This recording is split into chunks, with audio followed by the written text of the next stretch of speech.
Olá, alunos! Tudo bem com vocês?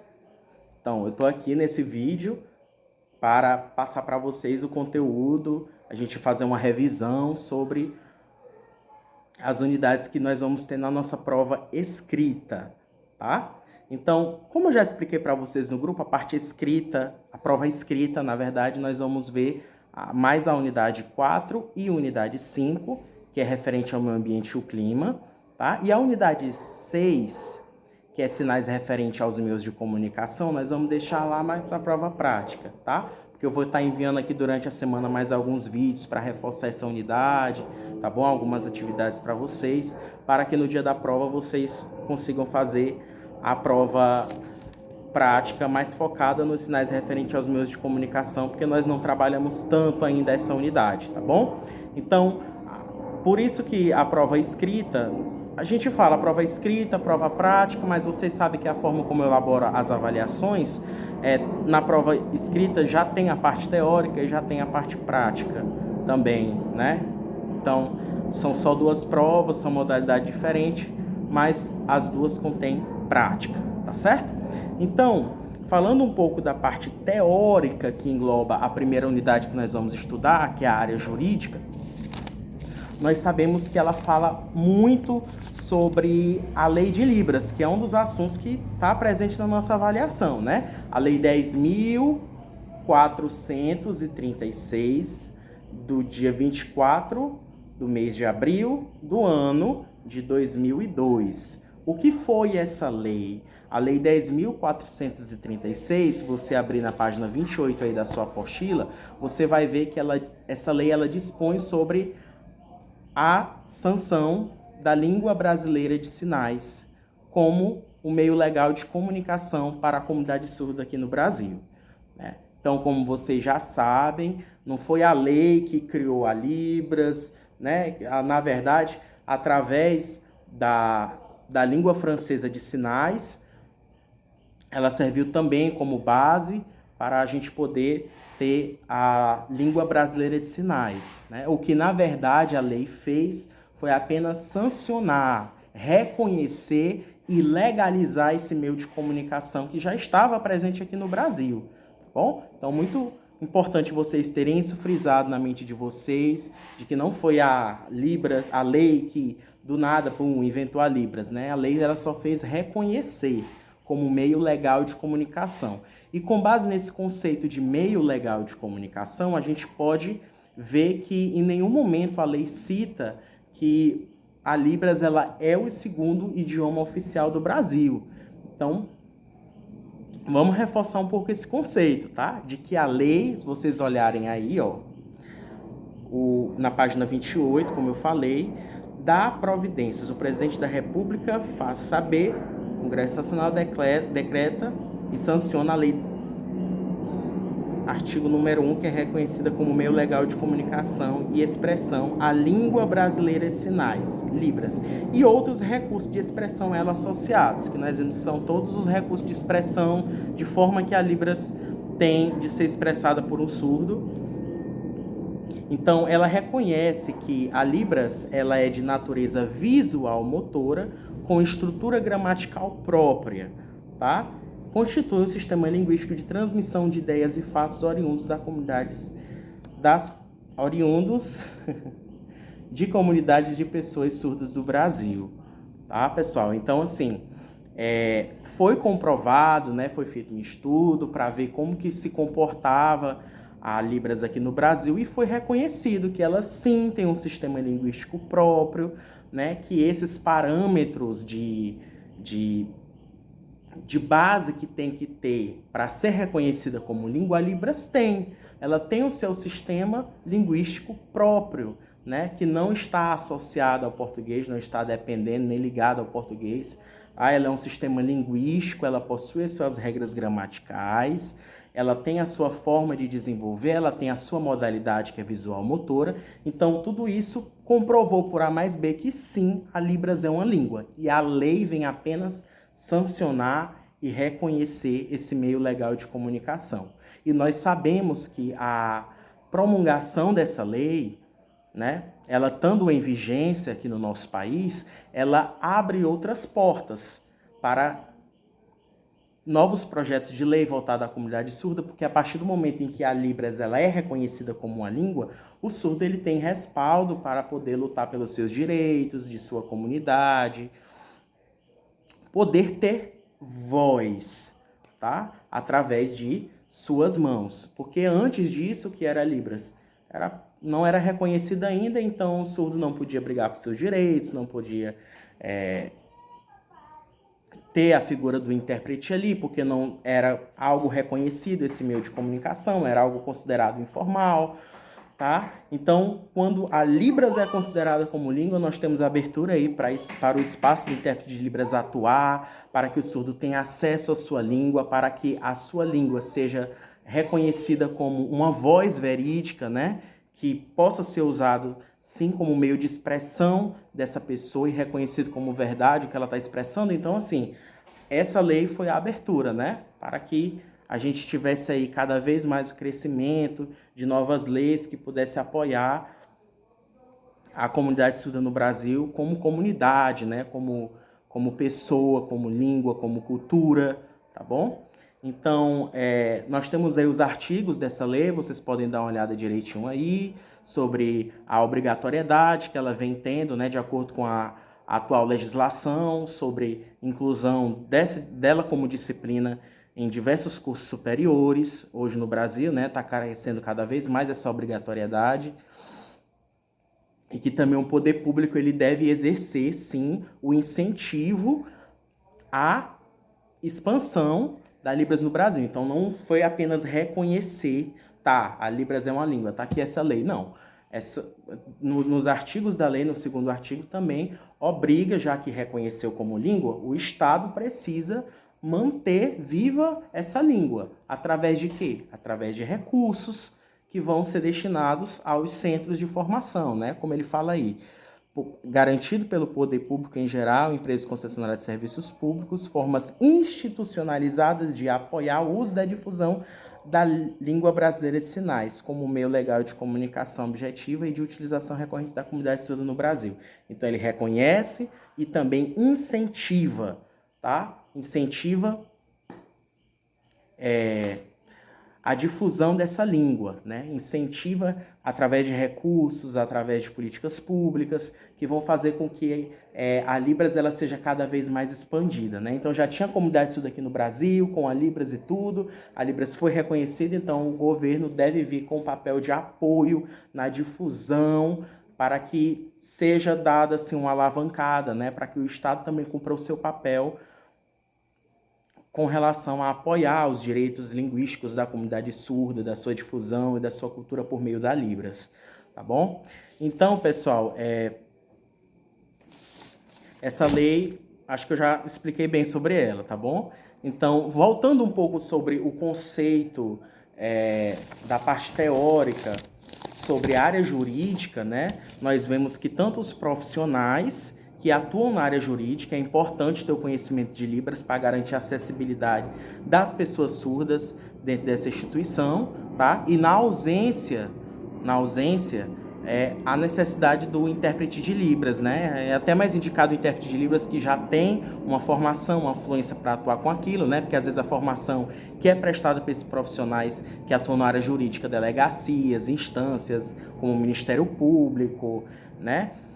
Etc. e tal, às vezes não é suficiente para atender às demandas daquele usuário. Então, em grande maioria dos casos, o intérprete de Libras ele é o profissional necessário para estar atuando dentro dessa instituição para garantir a acessibilidade do surdo lá dentro, né? E o profissional intérprete, né? Eu sempre trago muito a figura do intérprete para a aula de vocês. Ele possui uma responsabilidade muito grande nesse contexto. Assim como tem outros contextos também, mas cada contexto requer uma responsabilidade específica. E trazendo para a área jurídica, a responsabilidade do tradutor-intérprete se mantém com relação ao código de conduta ético do tradutor, né, para que ele repasse as informações com neutralidade, tá? Respeitando aí os parâmetros da profissão, né? Então, o intérprete ele vai atuar desde uma instância jurídica como uma delegacia, até um ministério público, até um departamento jurídico, todas as instituições, né? E aí a gente vê que o intérprete ele tem que ter um grande conhecimento e ter muito cuidado, né, nessa situação que muitas vezes são delicadas. Por exemplo, a tradução, atuar como intérprete tradutor em uma situação de um julgamento, por exemplo, né? O intérprete ele é responsável por repassar a informação de forma límpida e neutra, o mais próximo possível, para que evite que aquele surdo, né, seja condenado, seja preso de forma injusta por responsabilidade do que saiu da boca do intérprete, tá bom? E é muito importante, pessoal, a gente diferenciar de que se um intérprete de Libras atuando dentro da área jurídica, ele for chamado, ele vai servir como o repassador ali das informações, como ponte de comunicação. Porque nós temos o grande problema em que, às vezes, o intérprete de Libras chega junto com o surdo em uma instância jurídica, né? E aí os profissionais da instituição, por falta de conhecimento, acabam colocando o intérprete como testemunha, né, de algum crime que aconteceu, por exemplo, né? Ou da situação em que a pessoa com surdez está ali passando, coloca você como testemunha. E é importante frisar, né, que testemunha é diferente do intérprete de Libras. O intérprete está ali não é para ser testemunha do caso, da situação que aquele surdo está trazendo para aquela instância, não, né? Ele está ali como tradutor, apenas para repassar a informação. Porque sempre, como eu falei para vocês em sala de aula, das minhas experiências dentro da área jurídica, por isso que eu estou trazendo essa temática, né? É muito comum, às vezes, você viu o crime, você presenciou a agressão, você assina aqui como testemunha. E é importante o intérprete se opor ali naquele momento, de que ele está ali neutro na situação, que ele não está ali para defender ninguém, não está ali para testemunhar crime, que ele está ali apenas para repassar a informação, tá bom? E aí eu até citei para vocês em sala de aula, tá, da situação em que na área jurídica, um exemplo de atuação na área jurídica, tanto do surdo quanto do intérprete, né? Em que estava lá um julgamento, uma experiência que eu contei para vocês, né? Que estava lá acontecendo um julgamento de uma pessoa com surdez, a pessoa com surdez não sabia Libras. É complicado mesmo para o intérprete tendo fluência repassar essas informações. Então, o intérprete de Libras chamou uma surda que era fluente em Libras para tentar entender o que o surdo estava falando, né, através de classificadores e outras expressões comunicativas corporais, que fica difícil para o intérprete que é formado para aquela língua compreender, né? Então, pelo fato do surdo estar próximo do outro surdo por conta da cultura, ainda que eles não estejam no mesmo nível linguístico, um surdo entende bem outro surdo.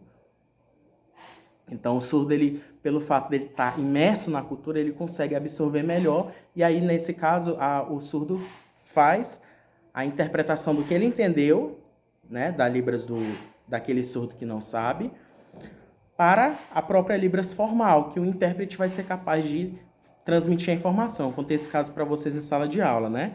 Então, o surdo teve um papel fundamental ali, né? Se o intérprete sentir essa necessidade, ou a pessoa dominante de Libras dentro do contexto não estiver entendendo bem pela falta de base linguística daquele surdo, às vezes sim, o papel de um outro surdo ali que vai entender melhor aquele surdo para repassar para uma Libras formal para você que foi acontecido, é aceito, tá bom?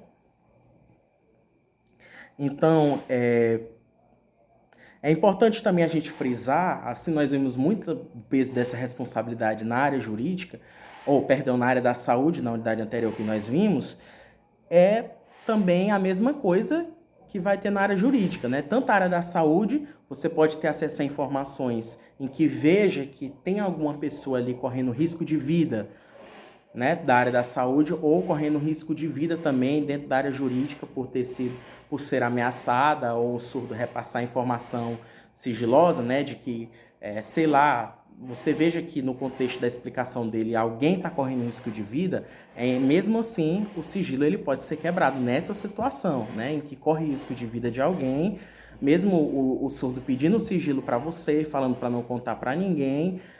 Essa é uma situação em que o sigilo ele pode ser quebrado, tá? Em que você detecte que o surdo falou para você, sei lá, que vai matar aquela pessoa, tal dia, tal horário, né? Nessas situações em que alguém corre risco de vida, sim, o intérprete de Libras ou a pessoa que conhece a língua e que está ali intermediando alguma coisa deve sim prezar principalmente pela vida da pessoa, tá bom? Então, por isso que é uma responsabilidade muito grande. Eu costumo dizer que a área jurídica e a área médica são as que põem mais pressão, assim, de você ter uma fluência na língua, de você saber ser neutro, de você saber contribuir, não ser imparcial, né?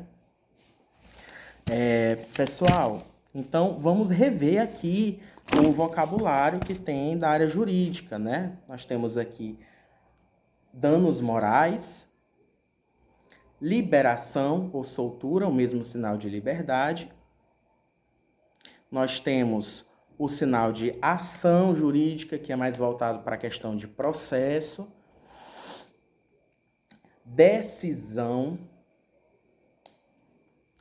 vara, acusado, acusação direcional, tá? Artigo, no caso, artigo de lei. Auditório, audiência, advogado ou direito, no caso, direito constitucional, cartório, que é onde se autentica e carimba os documentos, né? Crime, confissão, defesa, a nossa Constituição, testemunha ou testemunha, resolver, que é a imagem que está aparecendo aí na página 25, né? Ele coloca aí como decisão, mas como eu falei para vocês, esse cabe melhor como decisão e esse como resolver.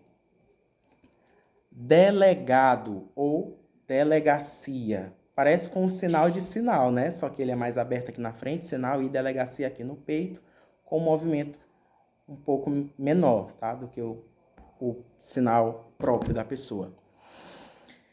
Nós temos também o depoimento, a denúncia, que é justamente o ato de você denunciar alguém, mostrar que alguém está cometendo algo ilegal, mas ao mesmo tempo mantendo a sua confidencialidade, de que não é você que está falando, né? De que não é você que está preservando a sua identidade. A indenização, que é como se você tivesse com um maço de dinheiro aqui na mão e fazendo esse repasse, inclusive serve para repasse também, né? Por exemplo, aquela pessoa foi indenizada por danos morais. Ou o governo do estado do Piauí faz investimento na educação, tá? Então, vai depender do contexto. E nós temos a emenda, né? Nós sabemos que a emenda ela é um complemento da lei, por isso esse é o sinal, é um sinal composto para a emenda, a lei e o complemento dela, porque a emenda é todo o complemento que vem agregar a lei. Nós temos o sinal de fórum e habeas corpus, que é o documento de soltura daquela pessoa. Nós temos também o sinal de justiça e juiz, jurídico, né? Porque é como se fosse a balança, né? Que é o símbolo da justiça, do equilíbrio. Nós temos também o sinal de lei, já falei para vocês. Polícia, nível ou instância, procuradoria, procurador e código, tá bom? Eu estou só revisando, mas inclusive tem outro vídeo aí falando da área jurídica, eu já até mandei no grupo para vocês, vocês podem ver aí com calma, tá certo? Encerrando, pessoal, essa parte jurídica, eu reforcei aqui o vocabulário para vocês, porque pode ser que na avaliação eu coloque algum vídeo explicando alguma coisa em Libras utilizando os sinais da área jurídica. e aí pedir para vocês anotarem a ideia de vocês como resposta, né? A ideia, o que... Eita, me embananei todinho. Na verdade, o que vocês entenderam que é a ideia do vídeo. Tá? Eu vou estar lá em algum vídeo sinalizando alguma coisa sobre a área jurídica, utilizando os sinais do vocabulário que eu acabei de fazer, e mais outros sinais que vocês já conhecem devido ao conhecimento de outros modos anteriores, tá bom? Para que vocês tragam para o português o que eu estou passando em Libras, tá certo? Referente à área jurídica. Também referente, falando de vídeo, né? A parte que nós vamos trabalhar sobre o meio ambiente e o clima, já entrando aqui na unidade 5, vai ser também um vídeo, tá? Então vai ter um vídeo eu utilizando alguns sinais aqui que comportam a página 29, 30 e 31, falando sobre algo relacionado ao meio ambiente e o clima, utilizando esses sinais. Então, o que eu quero é que vocês façam a união dessas ideias do que eu estou falando e o que vocês conseguiram captar, vocês passem para o português, tá certo? Já estou dando basicamente o espelho da prova para vocês. Deixa eu dar uma olhada aqui se eu deixei de me ater a alguma informação.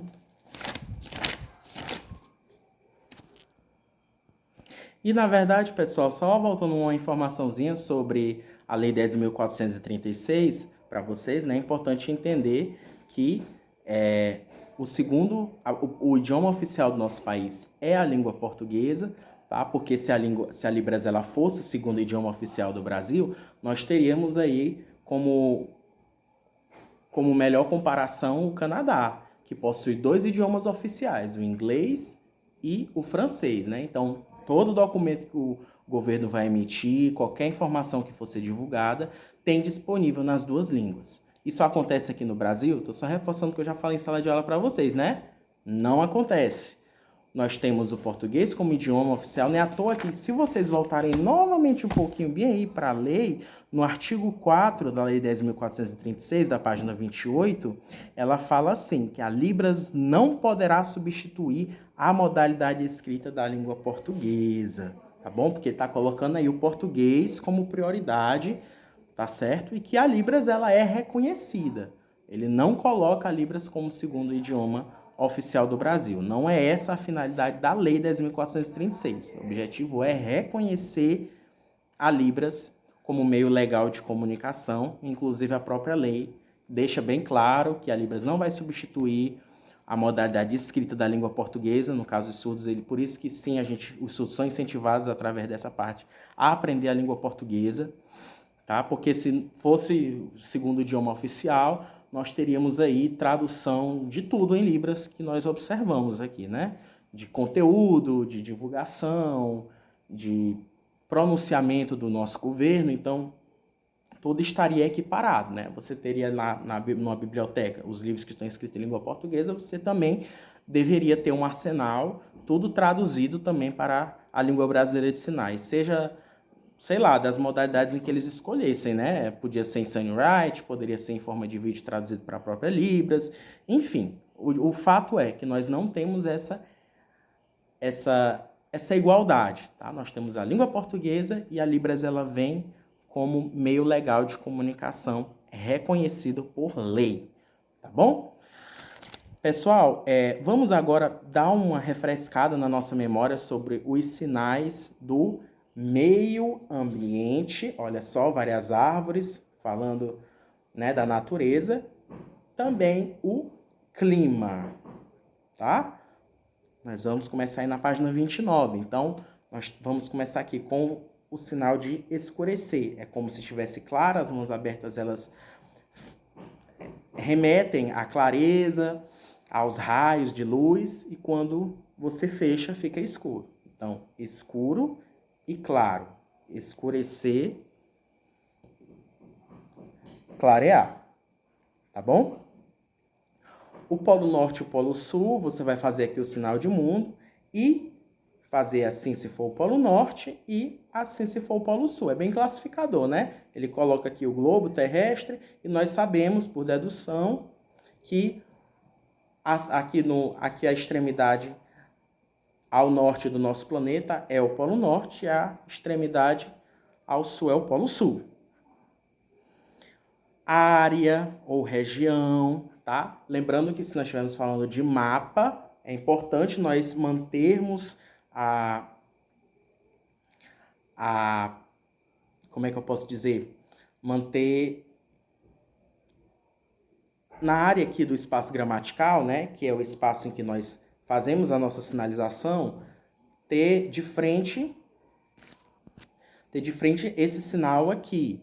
Por quê? Porque o mapa você vai fingir que está tudo aqui na sua frente, né? É importante nós nos atermos à localização, né? Então, tipo assim, se a América está aqui, nós sabemos que o continente europeu está aqui, mais embaixo nós temos aqui a África, a Ásia é mais para cá, né? Então, por isso que, por exemplo, em toda a América, o clima está bem quente, então você vai fazer América aqui, vai usar esse sinal de área, porque é como se você tivesse com o mapa aberto aqui na sua frente. Imagina aquela garota do tempo lá do jornal, né? Que vai só apontando. Então, essa noção, esse conhecimento de espaço, de localização dos sinais que você fez, né? Imaginando que o mapa mundi está aberto aqui na sua frente, é muito interessante você trabalhar esse sinal de área quando você estiver se referindo às áreas que você está falando, como se o mapa tivesse aberto aqui, tá? E assim, quando você estiver falando de região, né? Por exemplo, aqui na minha região tá chovendo muito forte, tá bom? Nós temos esse daqui para calor, né? É mais um classificador de calor, daquele clima quente, abafado, tá? E quando tá frio, nós temos esse de frio aqui. Mas nós temos um sinal mais formal para quente e frio, que também podem ser aplicados na parte climática, que é esse quente aqui e esse frio aqui também, tá bom? O sinal de chuva, ó. Lembrando que a intensidade da chuva, se é chuva forte, chuva fraca, um pé d'água, né? Isso vai ser demonstrado através da nossa expressão corporal dentro desse mesmo sinal, tá? Então, uma chuva fraca, então você vai fazer a expressão de que é uma chuva ralinha, né? Então, se for uma chuva muito forte, você vai fazer... Olha como a sua expressão facial passa essa ideia de intensidade, tá? E o sinal de furacão, com o seu rosto, né, com a expressão mais carregada, expressando ventania e o formato do furacão, a linha do Equador, você pega como base como se a sua cabeça fosse o planeta Terra, né? E ó, a letra E de linha é justamente esse meridiano que passa dividindo a Terra bem ao meio. O sinal de eclipse ele é bem cônico, tá aqui o astro, o sol, tá aqui a lua, vice-versa, e é justamente o alinhamento, a sobreposição de um ao outro, que vai ser o eclipse. Muito legal, né? Esse sinal de eclipse. Como se você estivesse alinhando os dois astros, né? A lua e o sol. A geada, né? Que é bem associada a quando tá aquela geadazinha nas plantas, né? De manhã cedo, o granizo. Ou chuva, e você pode fazer pedra, né? Gelo, vai ficar até mais claro para o surdo, caso ele não conheça esse sinal de granizo que está na apostila de vocês. A instabilidade, que é a falta de estabilidade. Então, trazendo para o clima, você pode usar esse sinal aqui, né? Ó, de instabilidade, significa que nem tá uma coisa e nem tá outra. Uma hora tá uma, outra hora, né? Então, por exemplo, como que está o clima hoje em Teresina, Piauí? Então você vai falar assim que está instável, né? Ou seja, hora chove, hora tá sol, hora tá calor, hora tá frio. Então o clima não está naquela estabilidade, ele está instável, uma coisa, hora outra coisa. O sinal de lua, olha que icônico, né? Ó, lua. É como se você estivesse desenhando a lua no seu formato crescente, sendo que você vai utilizar outras formas de expressão como classificador para falar das fases da lua, lua cheia, lua nova, ou lua minguante, né? Tô confundindo um pouco as fases da lua, mas essas outras... Ah, professor, mas essa lua aqui não é a lua cheia. Então você vai usar os classificadores para expressar o formato que a lua está naquele momento, a fase que a lua está. Tá certo? A neblina, ó, aquela nevoadazinha caindo, né? Onde a gente faz até assim com os olhos para dizer que é complicado enxergar na neblina. Neve é a mesma configuração do sinal de clima, só que com esse movimento aqui, neve. A nuvem, né? Sua boca expressa que é uma nuvem cheia, né? Que o formato dela mostra até que ela é fofinha assim, né? Então dá para perceber bem que é o formato de uma nuvem. O sinal de pôr do sol e nascer do sol. Lembrando que o sinal de sol, que nós temos esse sinal soletrado aqui, né? Mas nós também temos os classificadores para falar de nascer e de pôr do sol. O sinal de vento, a letra V. E mais uma vez a sua expressão demonstrando a situação daquele evento climático. Seja um vento gostoso, ou seja, aquela ventania que derruba tudo. Todas essas variações no significado vai ser expresso no mesmo sinal, porém, alterando aí a sua expressão facial, sua expressão corporal, que vai agregar mais significado a ele. O sinal de temperatura, letra T, e aqui o medidorzinho, como se fosse um termômetro, mesmo sinal para termômetro, então temperatura lá em cima, temperatura lá embaixo, né? Você pode expressar também de que a temperatura está alta, ou a temperatura está baixa, está fria, né? Está alta, está quente, está calor. Tá? E o sinal de tropical, que é um dos tipos de clima. Tá? Falando aí que para você ter conhecimento de quais são os climas, né? Porque às vezes nem tem sinal para todos, aqui na página 33 e 34 vocês podem ver as especificações dos tipos de clima, equatorial, tropical, temperado, tá bom? Clima frio, mas não precisa vocês se aterem tanto a isso não, só para vocês conhecerem, mas eu não vou exigir na prova que vocês saibam todos os tipos de clima não, tá? Pessoal, então eu vou fazer um vídeo onde eu vou estar elaborando uma fala sobre o clima, tá? Sobre eventos climáticos, sobre a situação do nosso clima, sobre os impactos, né? Ó, já tô passando para vocês o vídeo de impacto, né? Os impactos, as consequências, tá bom? Então vou fazer um vídeo abordando esses sinais que nós vimos nessa unidade de meio ambiente e clima, uma fala que esteja coerente com o que eu passei em sala de aula, para vocês pegarem o que vocês conseguiram compreender e colocar como resposta, para eu avaliar se o conhecimento de vocês tá batendo, se vocês estão conseguindo compreender em Libras o que eu estou passando sobre o meio ambiente. Então isso vai ser avaliado, tá bom? Pessoal, chegamos ao fim dessa revisão, reforçando para vocês que o vídeo onde eu estou fazendo uma revisão sobre os sinais referente aos meios de comunicação, que é a nossa última unidade, ele vai estar mais voltado na prova prática, tá certo? E eu vou mandar outros vídeos para trabalhar melhor ainda essa unidade com vocês, tá bom? Mas, a princípio, para a prova escrita, eu queria que vocês focassem mais nessas duas unidades anteriores, meio ambiente e clima e área jurídica, tá bom? Tchau, tchau e bons estudos.